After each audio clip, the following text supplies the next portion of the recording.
சொல்வாக்கு மிக்க ராசிகள் அப்படின்னு கால புருஷ தத்துவப்படி சில ராசிகள் இருக்குது. சொல்வாக்கு அப்படின்னா நம்ம சொல்கிறது எடுபடணும். எதிரி யார் இருக்காங்களோ, எதிர்க்க யார் இருக்காங்களோ அவங்க கேட்குற மாதிரி இருந்தால் தான் நம்ம பேசுகிறது எடுபடும். அது எல்லாருக்கும் அந்த பாக்கியம் இருக்குன்னா இருக்காது.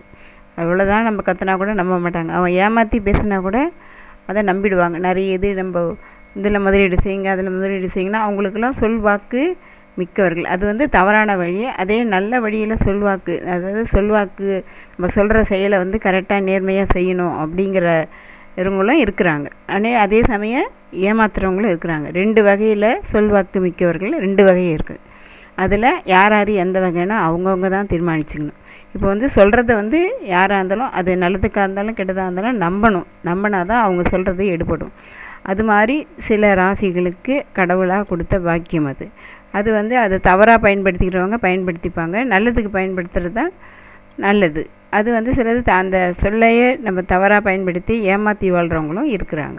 ஆனால் பொதுவாக நல்லதுக்கு பயன்படுத்துகிற சில ராசிகள் காலபுருஷத்தப்படி இருக்குது.